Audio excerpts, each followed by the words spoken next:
Day 1 is about to begin. Let's have a moment to review of technical details. First, to help us recognize you, please rename your ID with the format unit_name. And second, to reduce noise and to prevent any sound problems, please mute your audio but please activate your video.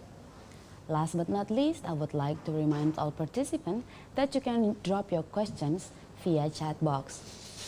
And we also want to have your feedback about this webinar. So please fill the evaluation form at the end of this session on the link that we will share to you on the chat box. Only those who join this webinar until the end and fill the evaluation form are eligible to get the e-certificate. Please ensure to do so. Today's webinar is conducted in English. However, it comes with English-Indonesian simultaneous interpretation. And to listen to the translations, click the globe icon or three dots icon below, select interpretation, and choose English-Indonesian accordingly. It is advised that you do not click the mute or original audio, but should you wish to do so to obtain clearer audio renditions, please make sure to manually switch off the interpretation when someone in the floor is speaking in the language that you are listening into. This webinar is also available on our YouTube channel, BPPK Kemenkeu RI. That's all the information. Let's now begin the Ministry of Finance Learning Week.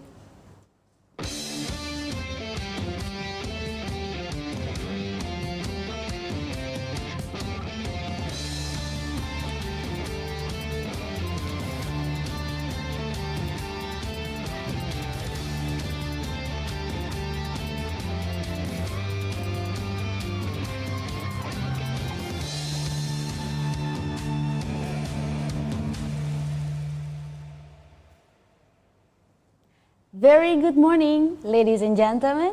Assalamualaikum warahmatullahi wabarakatuh.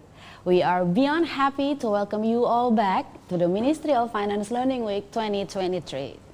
Ministry of Finance Learning Week has been part of the Ministry of Finance Learning Festival for the last 3 years as one of many learning facilities for all Ministry of Finance employees.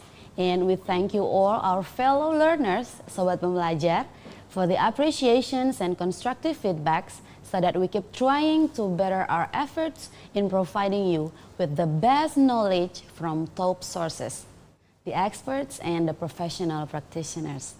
This year we'll be having 4 series of webinars with substantial topics about learning development in current situations. And starting today with the theme, Learning Evolutions, How Technology Fosters Our Development. First of all, let us thank our God Almighty who has given us blessings to virtually attend this webinar. And also, I would like to extend a very warm welcome to the Chairman of Financial Education and Training Agency, Bapak Andin Hadianto, the Secretary of Financial Education and Training Agency, Bapak Iqbal Islami, all senior officials from the Ministry of Finance in other ministries or agencies of Indonesia, and of course our special guest speaker today, Danilo Garbaza from Brazil, and also the best regards to all participants who joined us today. Dear participants, moving on to the next agenda, I would like to invite the Secretary of Financial Education and Training Agency, Bapak Iqbal Islami, to deliver reports from organizing committee. Good morning, Pak Iqbal. Good morning. Okay, how are you today, Pak? Fine, thank you. Okay, well, the screen is yours, Bapak. Thank you. Bismillahirrahmanirrahim. Honorable Chairman of Financial Education and Training Agency, Mr. Andin Adianto, Honorable Senior Official from Ministry of Finance and other ministry agencies and local government of Indonesia, distinguished guests and esteemed participants, Assalamualaikum warahmatullahi wabarakatuh. Good morning to all of you. Ladies and gentlemen, first of all, let us offer our praise and gratitude to Allah Subhanahu wa Ta'ala for His grace and blessing so that we can attend and participate in the 2023 Ministry of Finance Learning Week or MOF Learning Week, which will start today.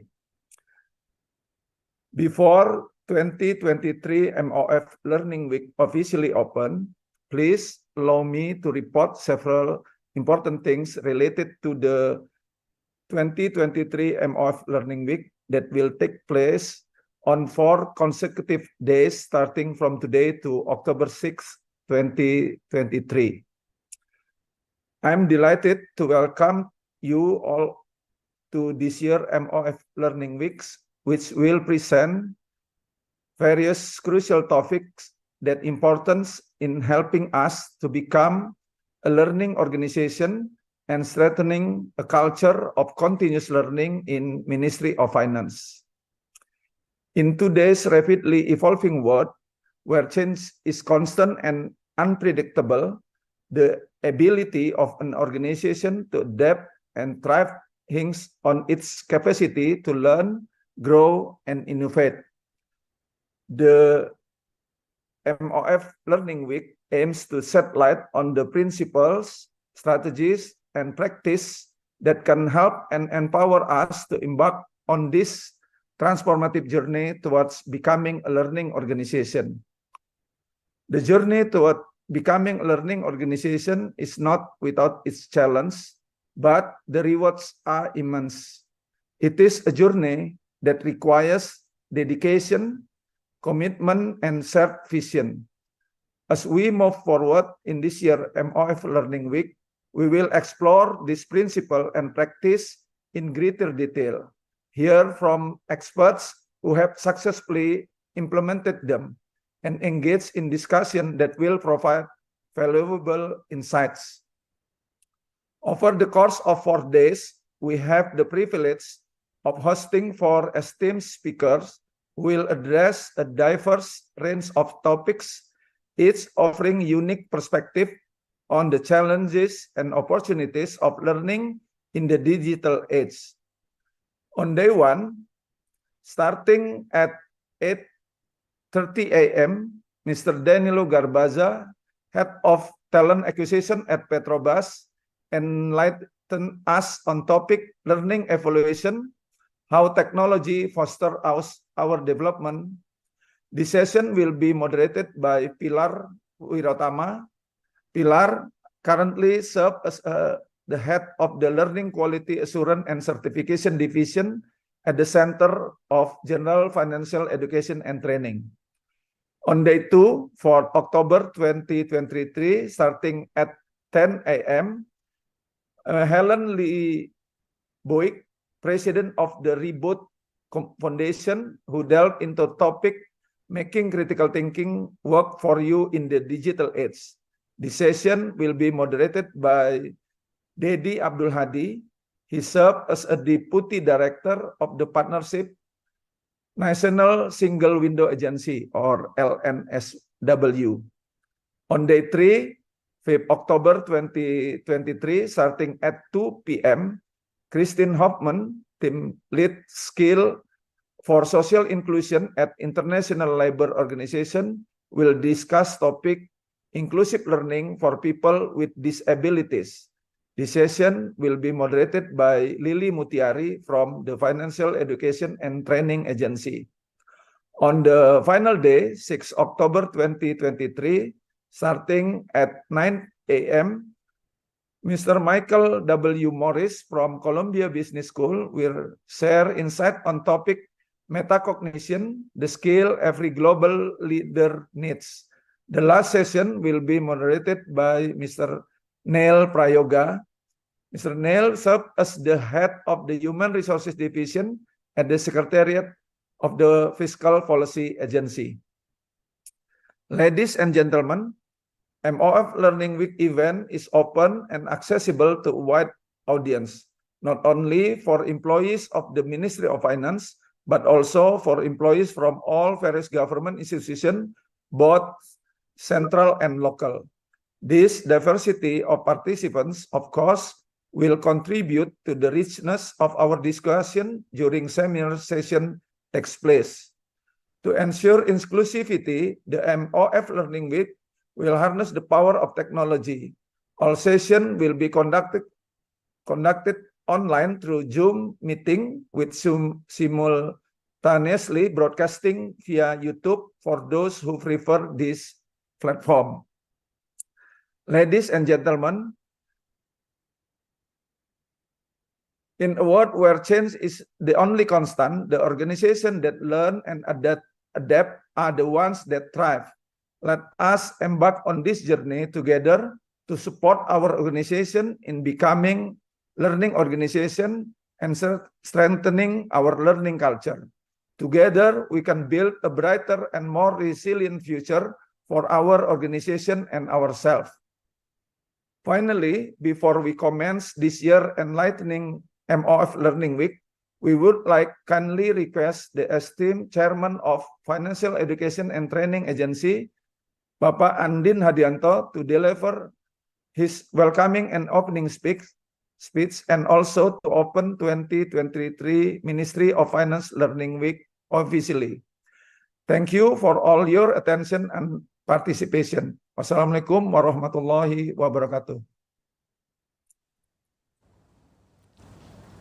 Thank you, Pak Iqbal, for the reports. Next, I would like to cordially invite the Chairman of Financial Education and Training Agency, Bapak Andin Hadianto, to deliver Kemenkeu Learning Week opening remarks. Good morning, Pak Andin. Good morning. Thank you, Aster. Well, the screen is yours, Bapak. Okay. Bismillahirrahmanirrahim. Honorable senior officials from the Ministry of Finance and other ministries, agency of Indonesia, Honorable Speaker, Mr. Danilo Garbasa, and Moderator, Mr. Pilar Wirotama, distinguished guests, ladies and gentlemen, Assalamualaikum warahmatullahi wabarakatuh, and good morning to all of you. It is my pleasure to welcome all of you to the Ministry of Finance Learning Week 2023, which will be held from today, 3rd of October, to Friday, 6th of October. And you can see the detailed program on our website, and I want to make sure that you save your dates. We have an exceptional lineup of 4 speakers who will share their expertise and insights on topics that are not only relevant, but also crucial in helping us in our journey to be a learning organization, and also in strengthening our learning culture. Ladies and gentlemen, Ministry of Finance Learning Week is one of the main activities of the Ministry of Finance Learning Festival 2023. This activity aims to provide insight from the best and latest learning practices in the organizational learning directly from international organizational learning experts. The Learning Week is also as part of our program to celebrate 77th Indonesia Hari Uang Republik Indonesia.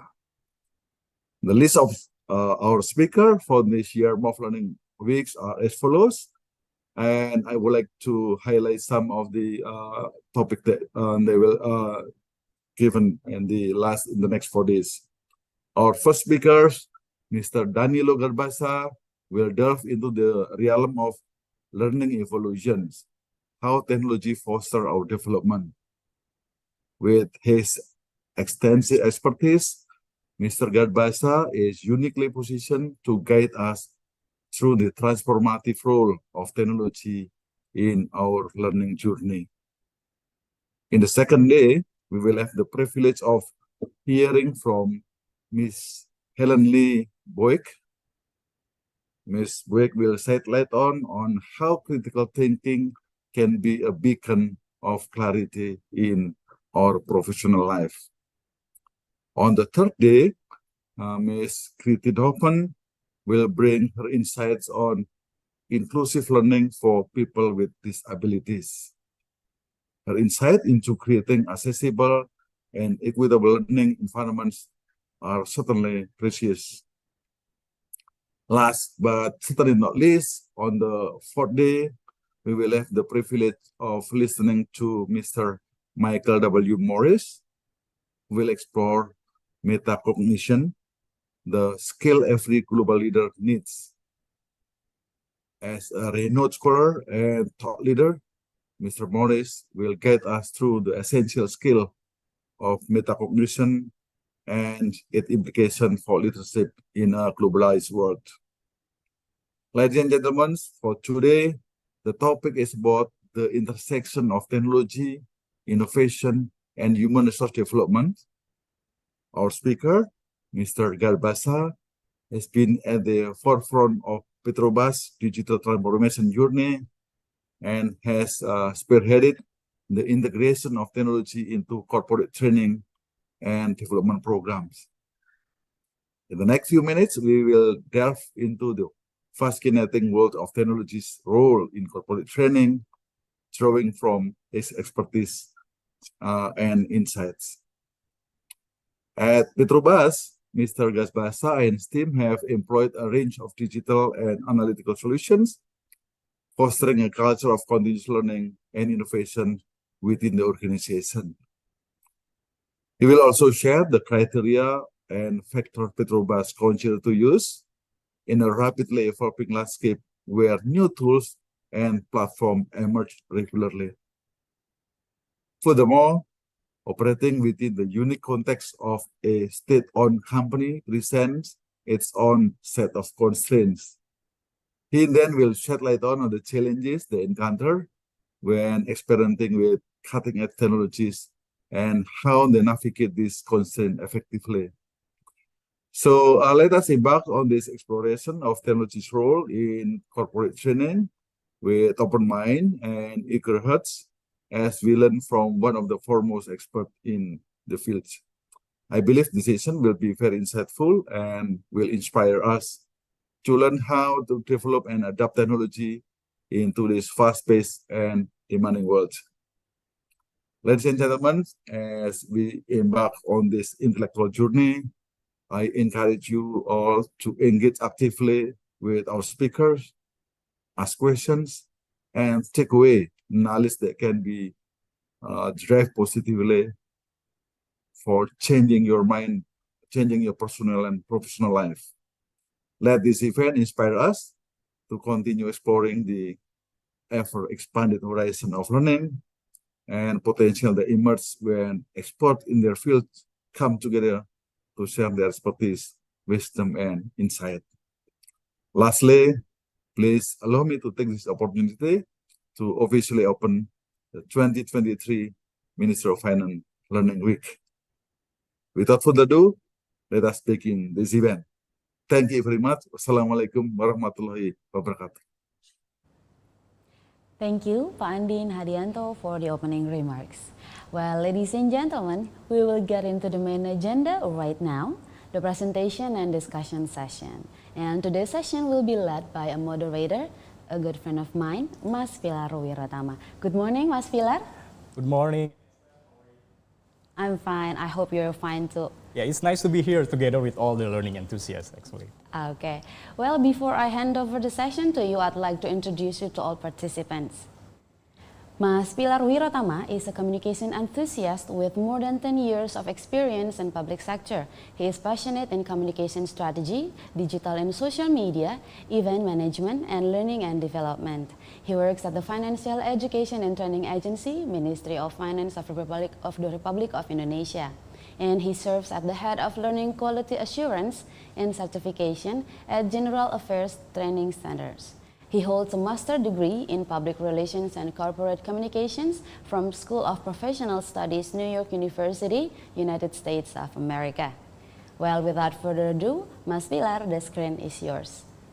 Thank you, Esther, for the kind introduction. I'm so happy to be here. It's a nice and sunny here in Jakarta, and I hope the weather is also nice in your place, wherever you might be, while joining the first session of Kemenkeu Learning Week. And even though we are at the different location, I can really feel the spirits, the excitement, the enthusiasm from all of you. So thank you for that. The respected Echelon 1 and Echelon 2 official of Ministry of Finance, my Ministry of Finance fellows, distinguished participants, ladies and gentlemen, let me greet you with a very warm good morning.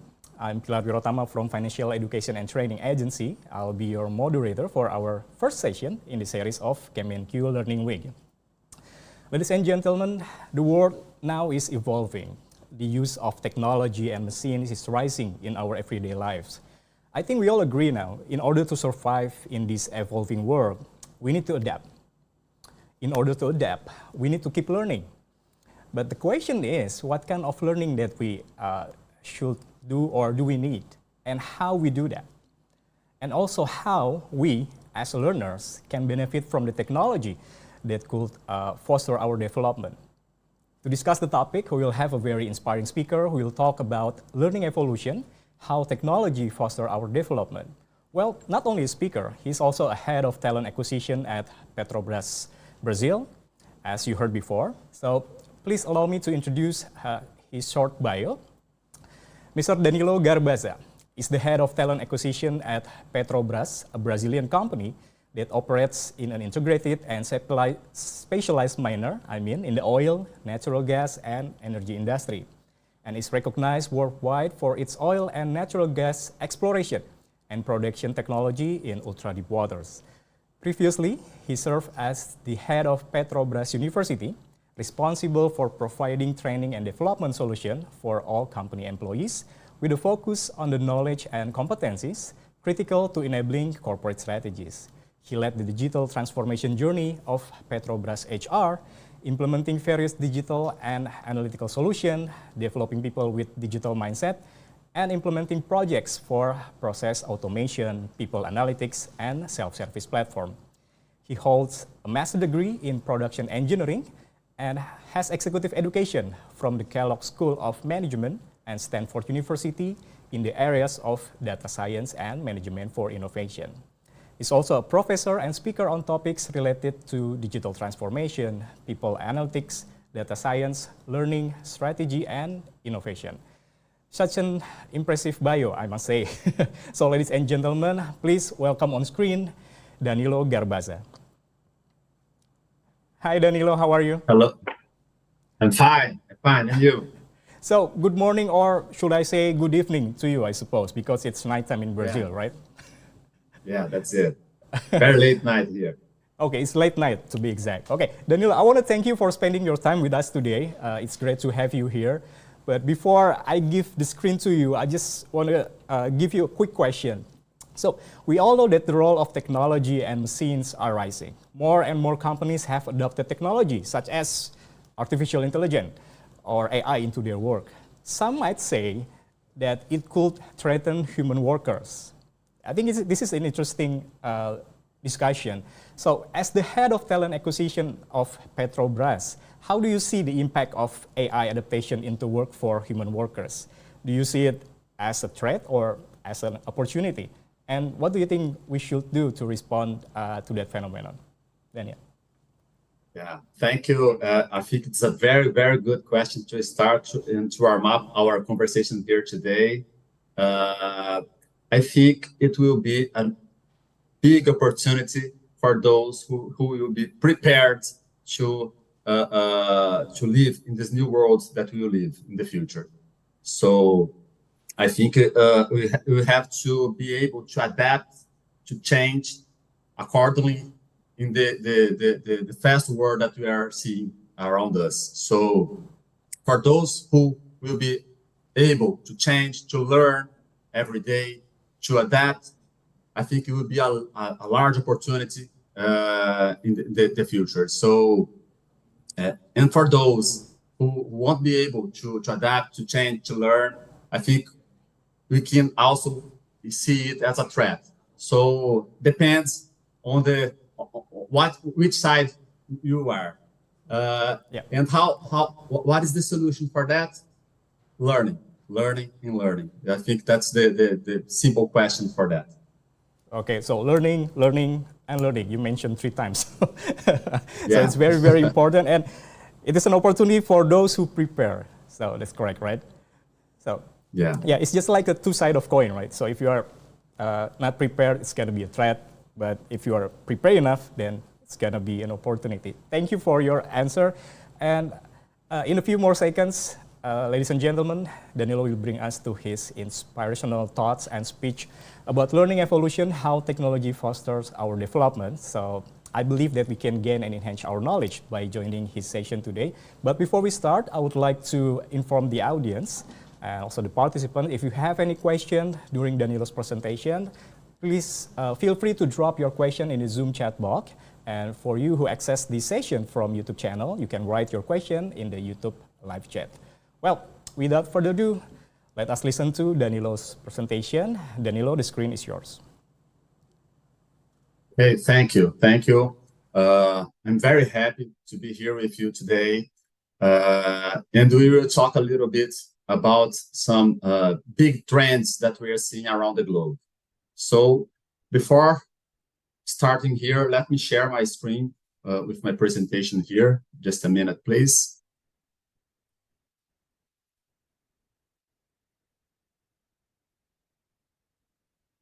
I think it's okay. That's it.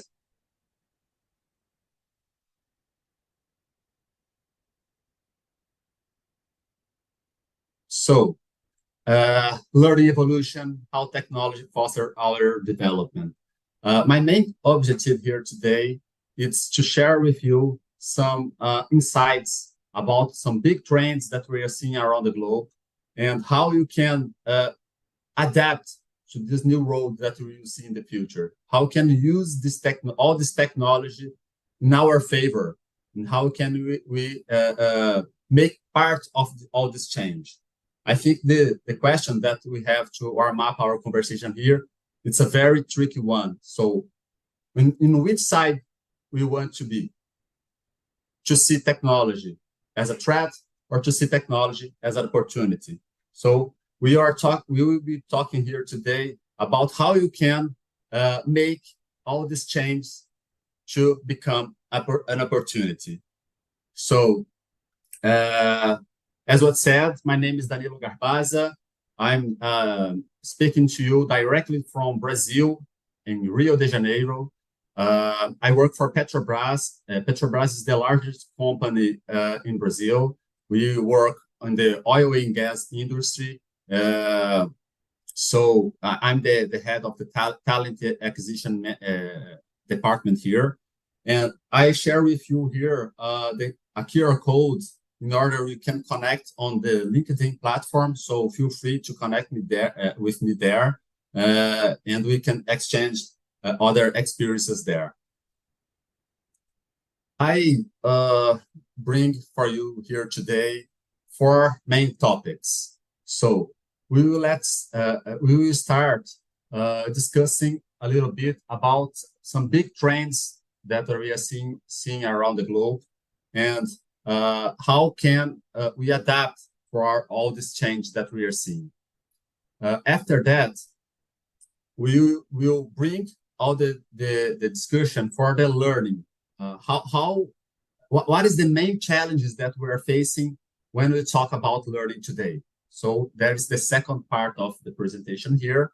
Then we will discuss how you can use all this technology to foster our learning, how you can use all this technology to help us to develop ourselves. And to finish, let's look into the future. Let's look what can we have with all this impact of technology, all these trends. How can we survive for all that in the future?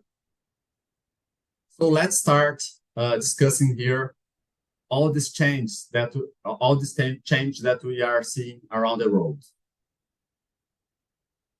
So I think there is a lot similar of from the question that we started here today, and maybe many of you are afraid of the future technologies that we will have in the world. So we are talking about artificial intelligence. We are talking about virtual reality. We are talking about robotics, automation. So is this a threat? We are talking about a fight between machines and humans.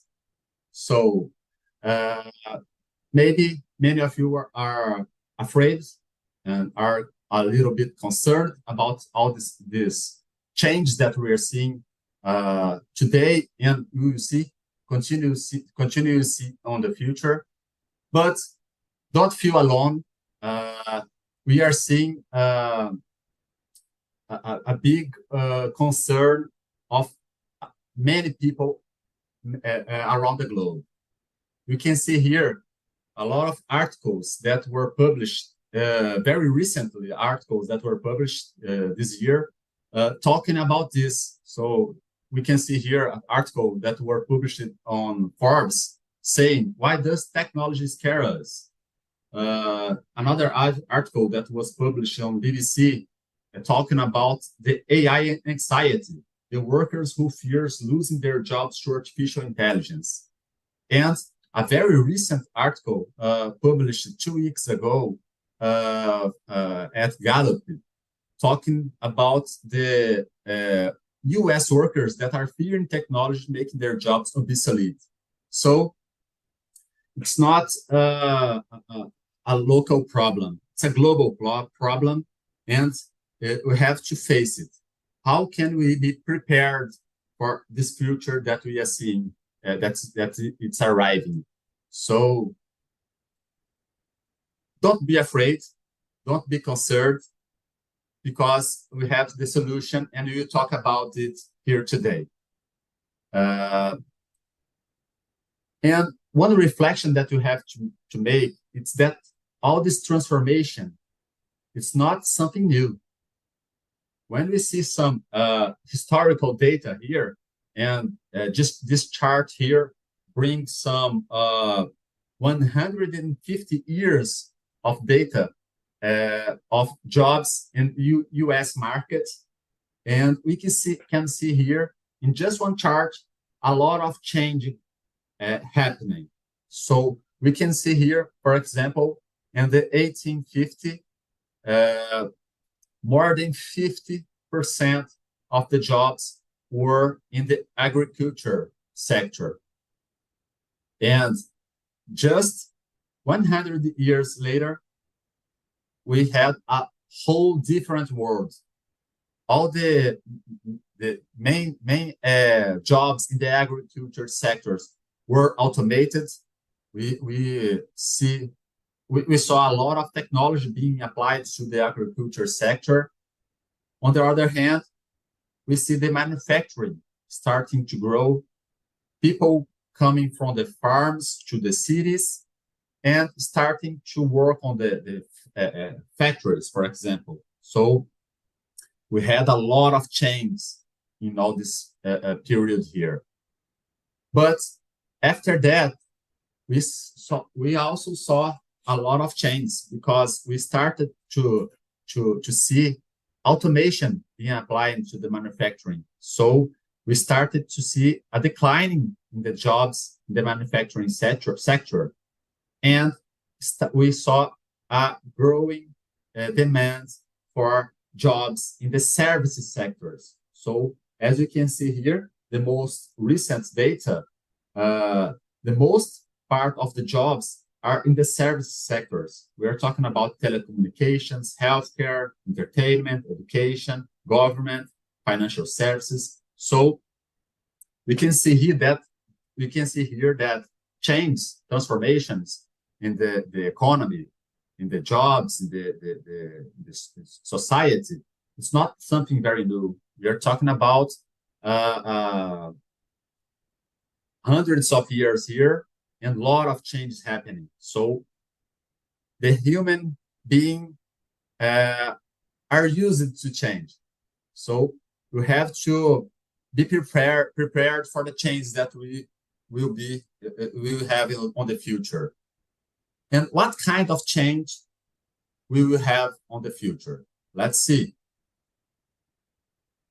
We see on this chart here the new technologies that are being adopted by the companies. So this chart here brings to us the probability of companies adopting some technologies over the next 5 years. So what we are seeing here is that 86% of the companies around the globe are intended to implement digital platforms and apps, for example. 80% of the companies are intended to implement education and workforce development technologies. 80% of the companies want to implement big data analytics, Internet of Things, cloud computing. So artificial intelligence, as we said before, 75% of the companies want to implement it in the next 5 years. So we're talking, what we are seeing here is that in the very near future, many of the companies around the globe will implement emerging technologies that will bring a lot of impact and change in the way we work, in the way we produce goods and services around the world. So it's not something that all this change is not something just from the past. What we are seeing here is that all the companies, majority of the companies wants to implement technologies that will bring a lot of change for the future. So we talked about the main drivers of the change. So let's talk about the consequences now. What are the consequences that we will see with all these changes? First of all, a very obvious consequence that we see, it's when we talk about the human-machine frontier. What is the human-machine frontier? It's when we talk about the proportion of tasks that are completed by humans versus the tasks that are completed by machines. The most recent data here show that around 1/3 of the tasks today are completed by machines, and 2/3 are completed by humans. But when we see in the future, and we are talking about a projection for 2027 here, we expect to have more than 40% of the activities, of the tasks being completed by machines. So it's a very obvious conclusion. We are using more technology, more machines. So, of course, machines will start to grow in relation to humans in the tasks that are performed inside the companies. So it's a very obvious conclusion, the first conclusion that we have here. But all this will bring another complications. Let's talk about it. So another consequence that we will have is that 44% of our current works for skills are expected to change in the next 5 years. So almost half of all the knowledge, all the skills that we apply today will change in the next 5 years. So it's a big impact that we are talking about. So when companies organizations implement new technologies, we will have to learn how to work with all these technologies. And all these changes will impact the core skills that we apply today. So almost half of all the knowledge, all the skills that we apply today will change in the next 5 years. What is the solution for that? As I said in the beginning of my presentation, learning. And when I talk about continuous learning, there is this expression here, lifelong learning. I think that this is the solution for this impact that we have in the near future. And we will talk a little bit further about lifelong learning later here today. So we will have other impacts. We are seeing a rapid change in their jobs profile. So when we see the top 10 fastest growing jobs that we have today, we see a lot of jobs related to technology. So we are talking about AI and machine learning specialists, business intelligence and analysts, information security analysts, data analysts, and scientists. So we see here a lot of jobs related to technologies, and also as ESG is another topic that's very relevant today. We see here sustainability specialists, for example. So these are the top 10 fastest growing jobs that we have today around the globe. And on the other hand, we have the top 10 fastest declining jobs. What is the main characteristics of these top 10 declining jobs? Usually are jobs that are very manual, repetitive, and easy to automate. So we are talking about bank tellers, postal service clerks, cashier and ticket clerks. So it's usually we are talking about jobs that technology has a lot of potential to automate and to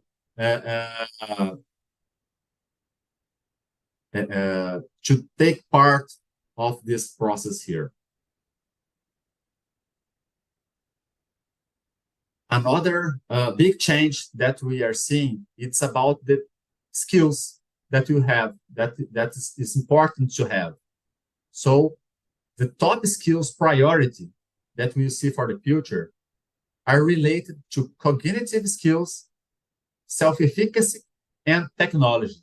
So when you see here the top 10 technology, top 10 skills for 2027, we're talking about cognitive skills, for example here, analytical thinking, creative thinking.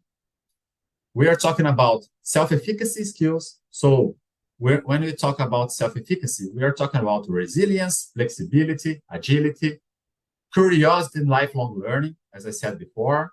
So there is a big trend here.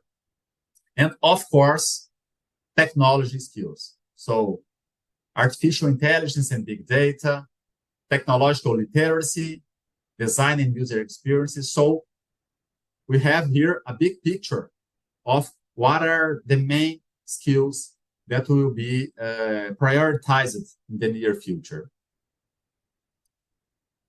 So very related to the first question that we had here today, I shared some weeks ago this on my profile on LinkedIn, a reflection about how we can deal and how you can work with artificial intelligence. There is this article that were published on Harvard Business Review saying that AI, artificial intelligence, won't replace human, but human with AI will replace human without AI. What is the conclusion here? That you have to learn to work together with the technology. So those who embrace AI solutions as a supporting tool will be a few steps ahead, leading the way to a world where collaboration between humans and machines is the norm. So this is the big trend here. We are heading to a world where we work side by side with machines. So we have to start to learn how to work in this environment. How can we work together? How can we use technology to help us to be more productive, more efficient? So I think this is the big secret here. So we saw a lot of trends that we are seeing that are changing the world. So let's talk about some learning challenges that we have nowadays. First of all, I think there is nothing very new here, is that we are living in a completely digital routine. So this is were very accelerated by the pandemic, but the fact is that our work, communication, entertainment, health, consumption, education, all aspects of our life today are digital. We are living in a digital world. But there is a paradox here. there is a dilemma. We are exposed to simple and agile digital experience every day. We have excellent experience using all these digital solutions. But why do we often not have the same experience when learning? Why? I think this is a very important question that we have to seek to answer. How can we deliver great experiences, the learning process, similar to the digital experiences that we have when we use some app on the smartphone and so on. So let's talk a little bit about it.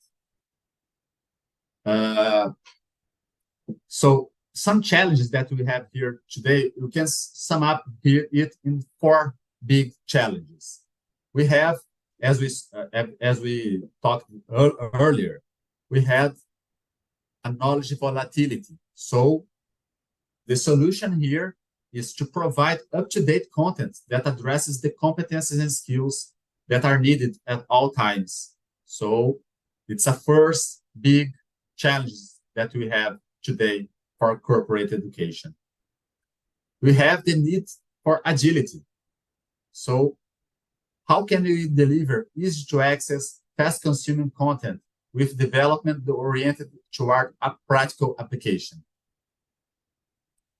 Third challenge that we face today is regarding engagement. How can we deliver training solutions that use strategies as collaboration, gamification, mobile access, development trails, feedback? And the last one, we have to use new approaches to skill development. We have to provide modern and personalized learning experiences. So I think here we have 4 big challenges. And if we can sum up all these challenges, I like to talk a little bit about 2 big concepts here: protagonism and experience. I think we can sum up the challenges that we have today about learning in these 2 concepts here. So how can we create an environment and that stimulate protagonism, encourage protagonism in each employee, in each person, and how can we deliver great experience for each learner that we have in our organization? When you talk about protagonism, I think the secret here, the formula for the success here, is to create an environment that encourage autonomy, empowerment, and flexibility. And when we talk about experience, I think the secret is to pay attention to technology, to the physical space that we are using, and to have a lot of attention to details. So both formulas will lead us to an environment that stimulate protagonism on each person, and that will deliver a great learning experience. And when we combine these 2 concepts here, we have an environment suitable for the big results that we want today, that is engagement for learning. I think this is a big challenge that we have here today around the globe. It's how you can create an environment that foster the engagement for learning in each person. So I talk a lot about problems. Let's talk about solutions now. So we saw a lot of changing happening around the globe. We saw challenges that we are facing in learning. But now let's talk about solutions. Let's talk about how we can use technology to foster learning. As we talked earlier, lifelong learning, it's a very important topic nowadays. And what is lifelong learning? It's very simple. It's continuous learning throughout life. It's the act of continuous learning. it's very important in this rapid changing environment that we are facing today. But there is another concept that it's similar to lifelong learning in terms of importance. There is life-wide learning. This concept here is not as talked about as lifelong learning, but has the same level of importance. And what is life-wide learning? It's the importance of acquiring knowledge from diverse experiences that we have in life. And to explain both of this concept, I like to use a framework here that I created to facilitate the explanation of this concept here. So we have here two axes. In the vertical axis, we have lifelong learning. And the horizontal axis, we have here life-wide learning.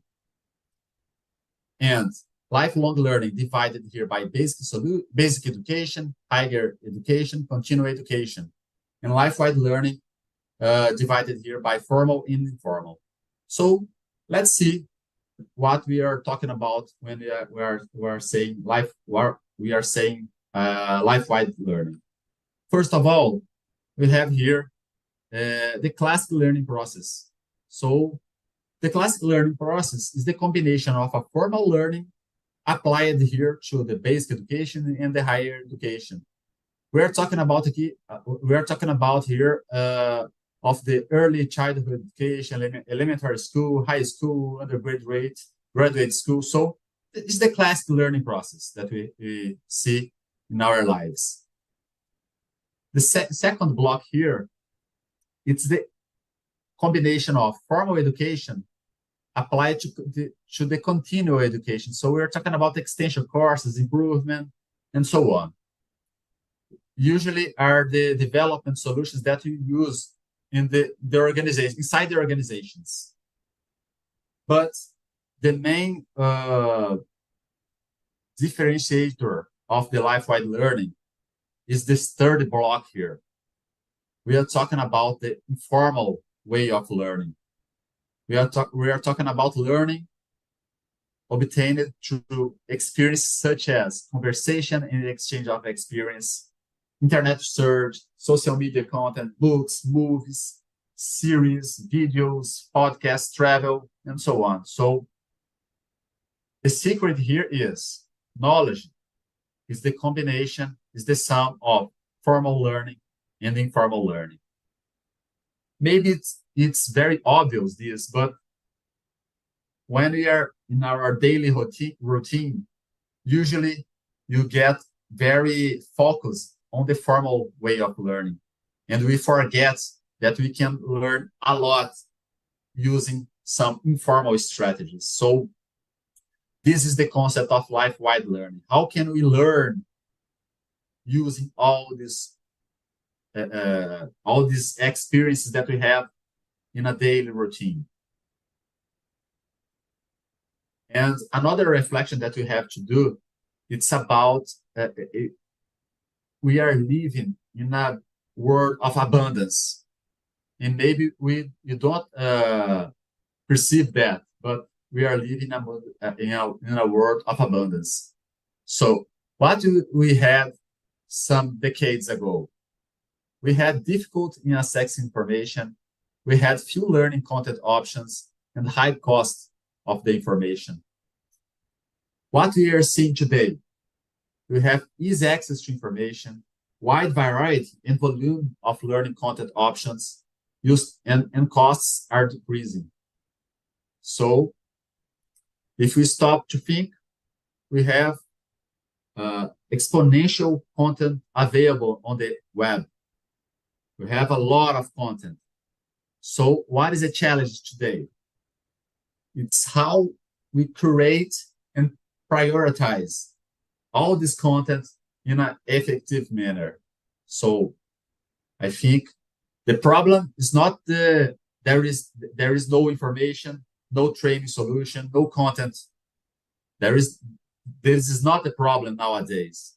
The problems that is that we have so much information, so many contents available, that we have to learn how to create and how to prioritize what we will consume and what we will share with our colleagues.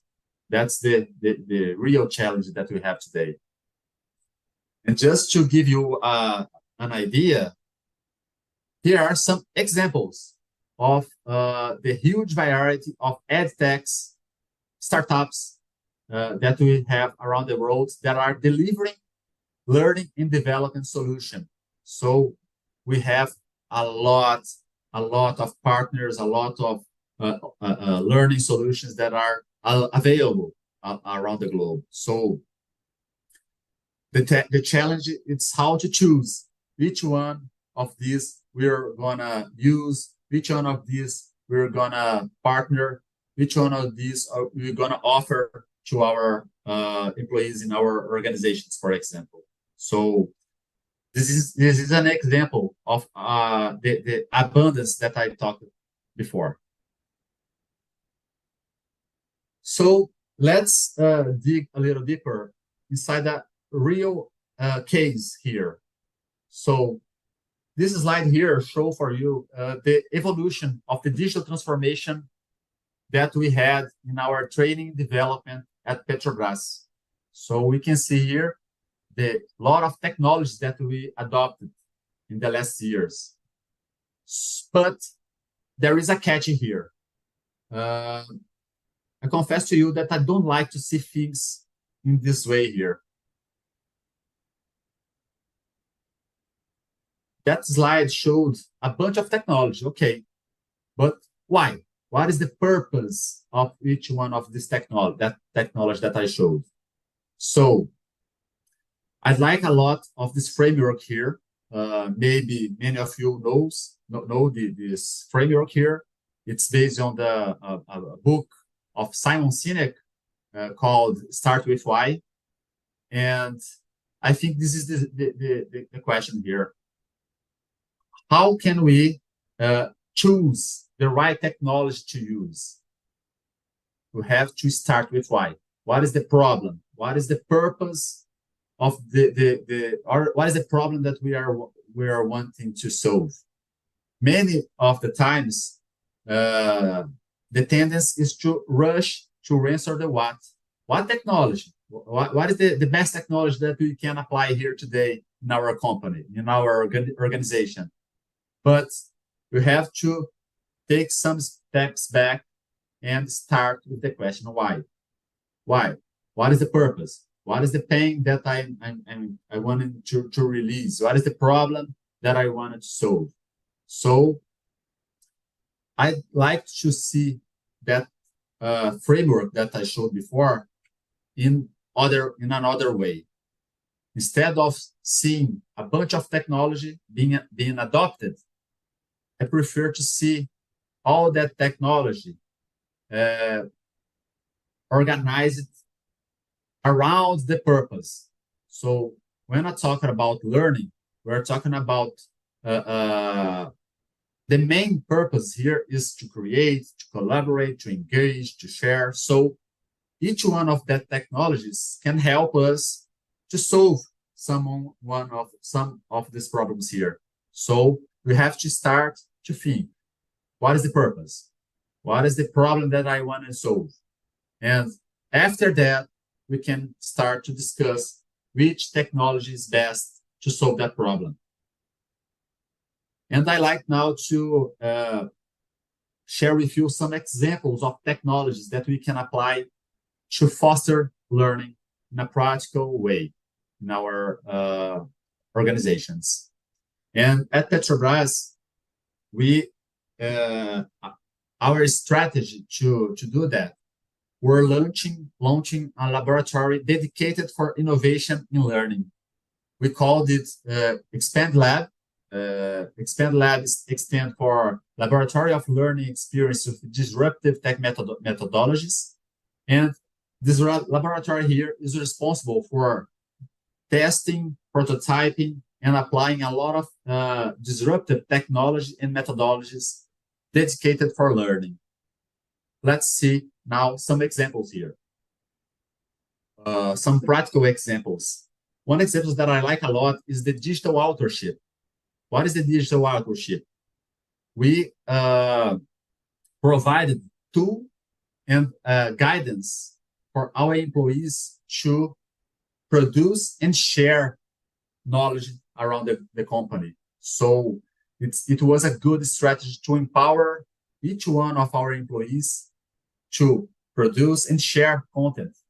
And this is an example here of one colleague of our inside our company that produced mini videos and shared in our video platform that we have inside our company. So it was a good way to stimulate the production and the sharing of knowledge inside the company. Another strategy that we are applying a lot here, it's gamified learning solution, gamification. We are talking here about gamification. How can we produce learning solution that allow people to learn in a light, fast, and focused on practical applications, generating a lot of engagement. You can see here one of his example that we had here, that we had around 98% of engagement, for example. So it's a good strategy to engage people for learning. Another example that we have here, it's the use of immersive platform. What is the immersive platform? It's a simulation of a physical space, but in a digital platform. So you can see here an example of a conference that we had in a digital environment, in a completely digital environment. All this experience here allowed us to have an increase in more than 300% in participants, reducing costs, and also maintaining a great level of satisfaction. So it's a great way to generate a great experience and to reach a large audience at the same time. Another example that we had, it's using the metaverse. Yeah, we had some experience using metaverse. And the main gains that we perceived using the metaverse were related to the informal way of learning. So we using metaverse, we provide a social interactions and informal way of learning. So, and also, of course, it's very fun and very similar to playing a video game. So it's a good way to generate engagement, to foster the learning process in a very light way, in a very engaging way. Another technology that we are using is the telepresence hub robot. So we are seeing here a brainstorming session, and I talked earlier about the metaverse. Metaverse is we bring everyone for a digital world, and using the telepresence robot, it's very different. We are bringing someone that's remote for a physical space to work with others that are on the physical space. So here we are seeing here a telepresence and a person that are inside the impersonated in the telepresence robot, and she is able here to walk around the classroom to make part of all the discussions. So it's a good example of how can we apply technology to connect people and to facilitate socialization. Of course, the technology it's not perfect yet, so we have some limitations here. For example, at the time of the snack time, she was not able to eat, but I think one day we will get there. Technology will evolve and we will get there. But yeah, we have some limitations. So we saw some technologies that we can apply, some examples that technologies that are very disruptive, but we can already apply in our organizations to foster learning, to engage people for the learning process.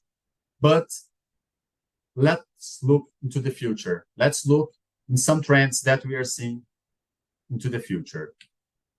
And I like to organize this vision of future in 10 big trends, 10 trends of learning in the digital age. So we are talking about just in time, for example. Just in time, it means that we have to be able to deliver content for consumption when knowledge application is needed. We have to be able to get that training solution, get that learning, that knowledge right in the time that we need to apply. So this is a big challenge, but it's a trend. We have to face it. Ubiquitous, what it means? Ubiquitous, it's that learning have to be accessible anywhere. We have to have the ability to access the knowledge anywhere we are. So this is the concept of ubiquitous. Hybrid, it's the ability that we have to give the same experience for those who are digital and for those who are on site. So how can we deliver learning solutions that are hybrid in a great experience for those who are digital and for those who are on site? Customized, it's it means that we have to be able to personalize the learning solution according to the characteristics of each individual. So how can we adapt the learning content for the needs of each individual that we have in our company, for example? Collaborative, how you can design learning solutions that engage people in a collaborative way. How can we stimulate this kind of learning of solving problems together, talking with other persons, talking with each one, and solving problems in a collaborative manner? Agile is the ability to using some methodologies and some approaches to deliver learning content in a very dynamic and flexible way. Active, it's how can we put the learner at the center and to stimulate the learner using some challenges, some questions, and put the learner in a position to think, to solve problems, to work on that problem, and to learn through solving problems. Maker culture, how can we design a learning environment that stimulate people to create solutions through learning? So how can we design a learning environment that stimulate people to work on the job, to work creating solutions? Informal, so as I said, this is very related to the concept of life-wide learning. So how can we build an environment that stimulate a learning in an informal way, not just sitting and having a classroom or taking a course, but how can we learn talking with some friends in the coffee break? How can we learn in traveling. So how can we create a culture that learn in an informal way? And the last one here is analytics. How can we use data and analytics to provide learning solutions that are more suitable for each one of the individuals that we have? So we are in education 4.0, or we are already in education 5.0. Maybe it's education 4.5. So what is both of these concepts here? Just to finish my presentation here. Education 4.0, it's when we had all this digitalization, all this cyber culture that we are seeing today, a globalized education, exponential content, as we saw earlier today here, and the connectivism. And education 5.0, you see a great emphasis on humanization.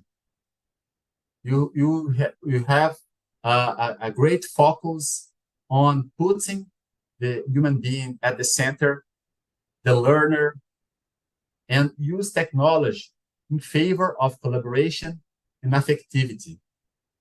And of course, we have some questions that we don't have answers yet. What will be the impacts of generative AI, for example, artificial intelligence? So I think maybe many of you already use the ChatGPT, for example. So you saw the great potential that we have with all this technology. So with this technology evolving, what will be the impact in the learning process? And of course, the metaverse. It is just a hype, or it will have broad applications of metaverse. So it's some questions that we have here, some uncertainties, but we have to keep it in mind. So maybe the secret here today is to learn how can we work together with technology, how can we use technology to better produce, to be more productive, to be more effective in the efficient in our world, and how can learn how to learn. How can we become a learner individual? And to finish my presentation here, I like to share with you a reflection about the environment that we are seeing today of rapid change, that is impossible to know all the answers. It's impossible to keep up to date with everything that is happening. So in the age of ChatGPT, knowing the right questions is more valuable than knowing all the answers. So I think this a simple way to think that it's impossible to have all the answers, but if you are able to work together with technology, making the right questions, I think we will be successful. Thank you very much. And I'm available here to answer some questions. Okay, thank you, Danilo, for amazing presentation and very insightful presentation, I must say that. I agree with your last quote about ChatGPT. I use ChatGPT myself, and it's amazing that if you go on Instagram, there are people offering a class on how to create a good, effective prompt for ChatGPT. It is a sign for me that many people still don't understand how to use or how to optimize ChatGPT. The point is on how you can create the perfect or the effective prompt, just like you said. Okay. From what you told us, allow me to highlight some of the key takeaways. Whether we realize or not, the fact is humans are used or familiar to change. So it's not something new, basically. So, but change results in consequences. Currently, when we talk about learning and technology, the changes that we face right now is about human versus machine, and also the shifting in core skills needed by the job, the rapid change in the job profiles, and etc. That the point is the world is changing, and the solution is embracing the lifelong learning. Just like you said, learning, learning, and learning. And from your presentation, I also noted that cognitive skill, such as analytical skill and creative thinking, is more important than ever, followed by the AI and big data skill. And the importance of collaboration between humans and machines, or AI, I think it's going to be the new norm, so we have to embrace it, work side by side. And you also mentioned about the paradox or the dilemma, the fact that we are used to have an experience, have a digital experience in our daily life, but we're not still optimizing enough digital experience in our learning. So I think that's a good question to ask to all of us.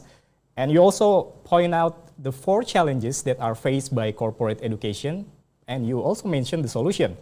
The challenges are knowledge volatility, need for agility, engagement, and also new approach to skill. Thank you for providing us with some solution for those challenges. And you introduced us to 2 big concepts, protagonists and also the experience. So if we combine the protagonist and experience, we will get engagement for learning. Engagement, I think it's the biggest issue in learning and development in corporate education.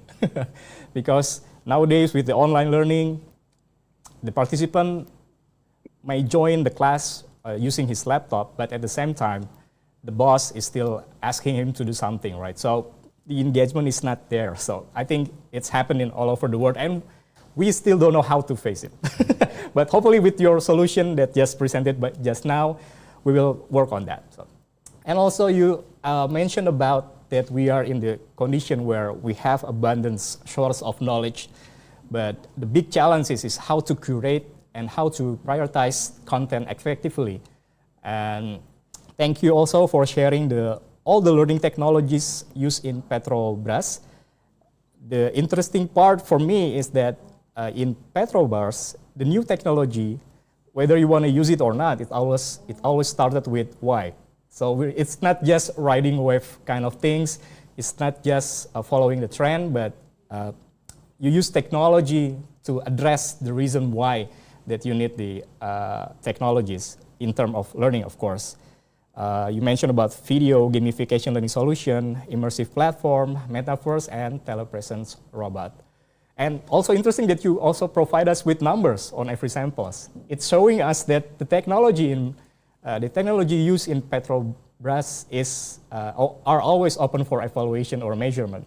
I think that's important for us, how we can always evaluate the technology that we use, so we will know for sure which one technology is best to address the problem. And lastly, you mentioned about 10 trend of learning in digital age. I think it's very, very relevant, and it's gonna be our job here to address this trend and then decide whether we want to jump in or not. Again, back to the why question. Okay, so I believe that the participants have so many questions and things to be sure, and we will move on to the Q&A session, if you don't mind, Danilo. We will have more or less 20 minutes. So, ladies and gentlemen, I'm going to read the question from the Zoom chat, but I also want to remind you that you can ask directly to Danilo by click the raise hand button after I read the first question. Okay, so Pak Muhammad Royhan, just hang on in there. I'll get back to you after the first question. Okay, the question number 1 is from Lily Mutiari. It's from Financial Education and Training Agency. The question is, how do we empower educators with using technology for teaching to support lifelong learning? Danilo, your answer. Very good questions, and is one of the challenges that we face also here, because it's not just prepare the learner. We have to prepare the teacher and those who are responsible for sharing the knowledge. So what we did, and it was a job that we did just in the beginning of the pandemic. We prepared some courses, some training for the teachers, our internal consultants, the people who work sharing knowledge here inside the company. And we perhaps prepare some training, some workshops focused on how to better use technology to deliver training solution, to share knowledge. So it was one of our first initiative here when we saw the start of the pandemic. So how they how could they adapt all the training that they had are already ready for in the on-site presential format and adapt to a digital format. So I think we have to give a special attention to the teacher, for the people who are sharing knowledge. It's crucial to prepare them to the digital transformation of the corporate university. Yeah, it's a very good question. Okay, thank you, Danilo. So the key is to provide a special attention, not just for the learners, but also for the educators or the teacher by providing a workshop or maybe sharing knowledge just to expose them to the latest technologies in learning. Okay, thank you, Danilo. Yeah. And okay, I'm going to move on to Pak Muhammad Royhan because he's the one who raised hand already, the first one. Okay, Pak Royhan. Can audience can hear me? Yes, clearly, Okay, loud and clear. Okay, thank you for this opportunity. My name is Royhan. I'm from Financial Ministry of Indonesia. I work in Custom and Exercise, Tanjung Priok, Jakarta. Hello, Mr. Danilo Garbaza. That's I right spell your name. Yeah, that's right. Yeah. Okay, okay. How are you? And of course, because of technology, I can talking to you in Zoom meeting today. We are afraid about the future, and of course, learning is the best way to reduce afraid and make afraid to be opportunity. And we are overwhelmed about the threat of technology because we see reality so many negative effects beside the positive one from technology. I think as a human, we still have a superiority than machine. Human have emotional and come from value that we got from family, our region, and our culture. And as human, we have a mechanism of our body that continues to grow. And technology today haven't formulated yet. So this is our predominance as human today. Ability to grow from our brain make our generation today more brilliant than last generation. Because our hardware always grow naturally. But hardware in machine cannot grow automatically. That's why human always eminent than machine, I think that. But when logic come first then emotional, I think human will have a threat. So human must hold to control of technology. We make it so we must prepare to see the effect from technology and control it. In your last presentation, I see that. So I think technology cannot let be developed without mission based of humanity. And in your experience in Petrobras, what kind of strategies to control technology to aim our mission-based human value? Like in the last presentation in your screen, Education 5.0 emphasis on humanization. So I think I need explanation about this thing. Okay, thank you very much, Mr. Danilo. Thank you, Raihan. Of course, there is a lot of discussion about this nowadays. Mainly when we talk about artificial intelligence, there is a lot of ethical discussions about it. But when we talk about that kind of technology that I shared with you as an example, I think the main challenge that we have, it's about the change management process. How we make a good change management process to prepare people for the change. So how can we prepare people for a good use of the technology? How can we prepare the leaders, the educators? So we have to look for all the stakeholders that we have here, and you have to see how that technology will impact each one of them. So it's easy to say, it's not easy to do, but as I had the experience leading the digital transformation in our HR department here,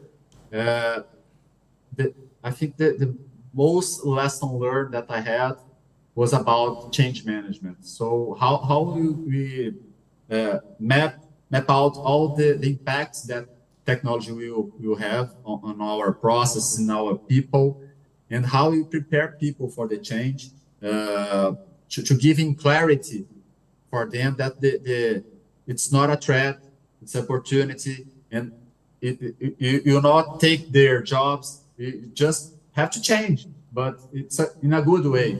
Technology will help, not the other side. So I think there is as I said, it's something that is very easy to say here, but to apply this on practice is very difficult. I had this experience of doing that on a practical way here. I learned a lot. I've committed some mistakes. I learned, and I have this perception now that change management is the key. How you can prepare people in a respectful way for all this change that we are seeing and we will continue to see in the future. Okay, so change management is the key. Pak Royhan, is there anything that you want to elaborate more?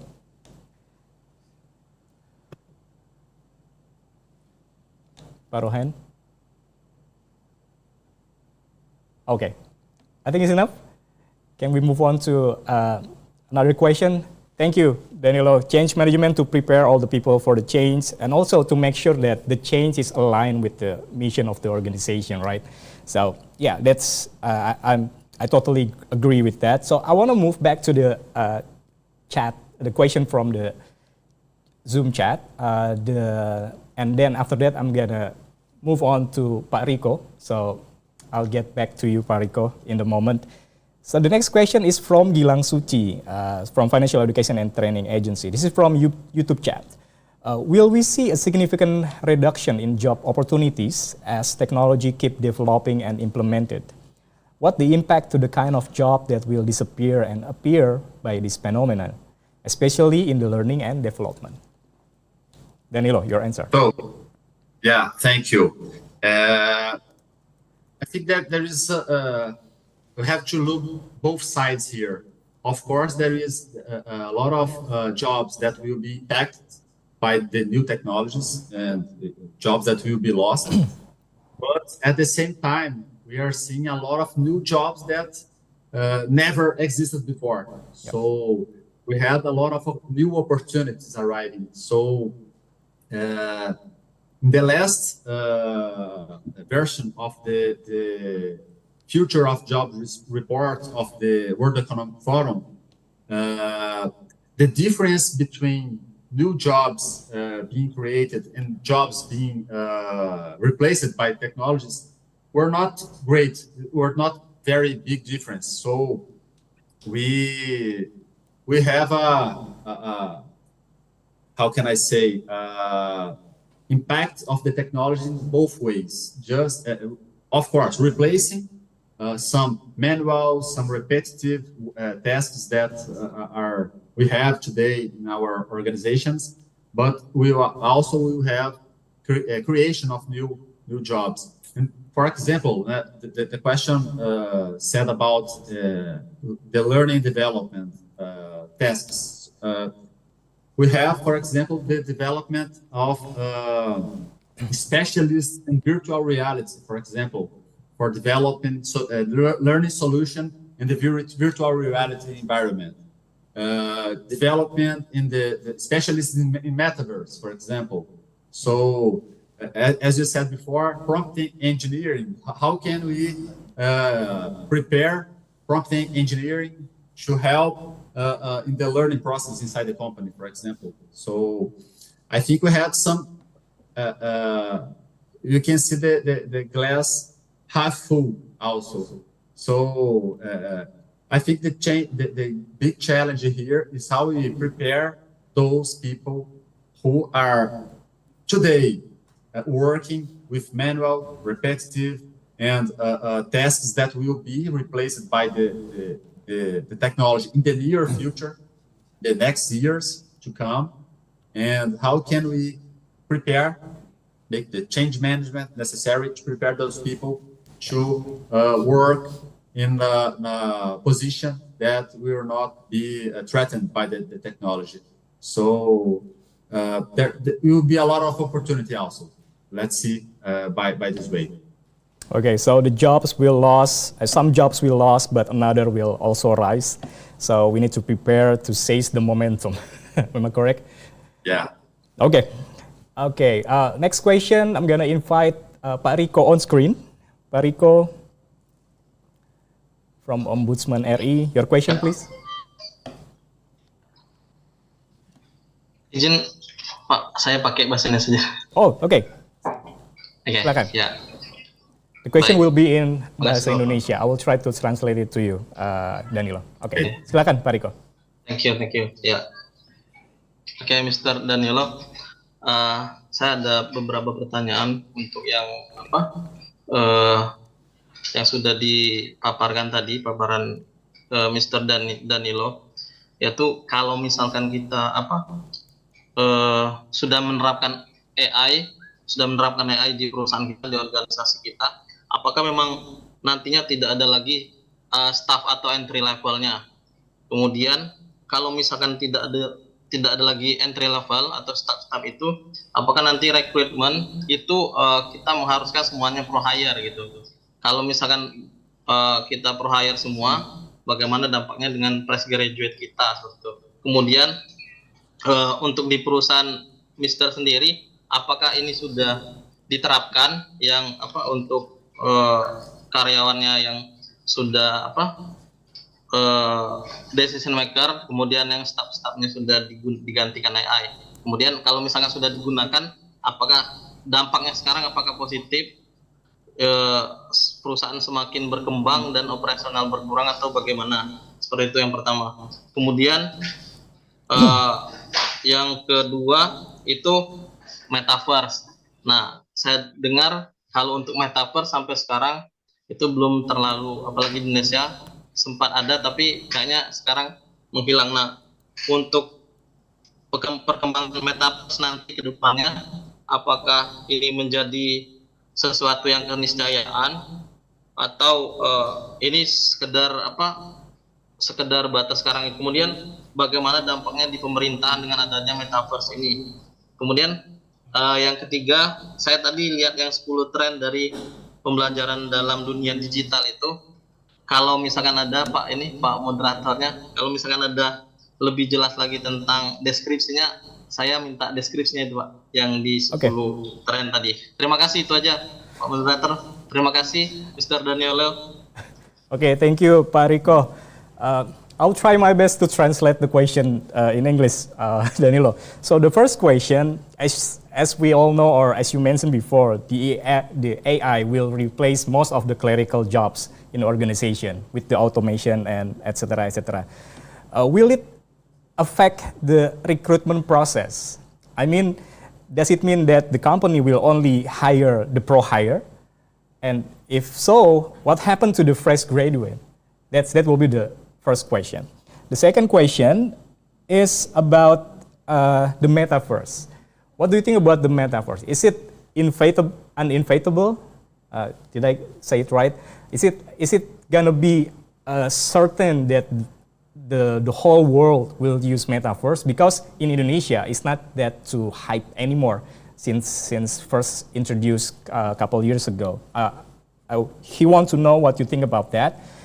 And the last question is, he wants you to give more explanation about the 10 trend of in the digital age. I know in your slide there's an explanation for each challenge, but I think it's in Brazil, not in English.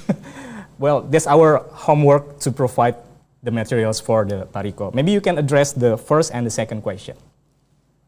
Okay, I think, of course, we have a lot of impact in the recruitment, attraction, recruitment, and selection process.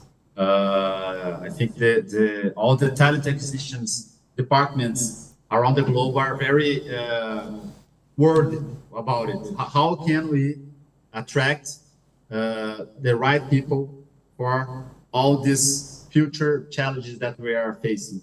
So, of course, that we have some big changes in the way we attract, recruit, and select people. There is no doubt about that. I think that as long as we are seeing the process of automation, digitalization, we will see a trend, as I shared in my presentation, a great focus on that top 10, for example, top 10 kind of jobs. So AI, big data, analytics, digitalization, automation. So sustainability also, as I said, and less focus on manual and repetitive jobs that are being replaced for technology. So the process inside the company starts with the talent acquisition, and it will be the first part that will have some impact. How can we change the way we attract and recruit and select people? We will have a lot of change also. Regarding the metaverse, I agree with you. We had big hype in the past few years here in Brazil also.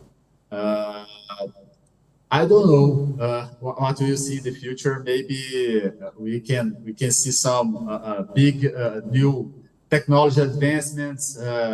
But if you ask me here today, what is the technology that I believe that will be most impactful in our lives?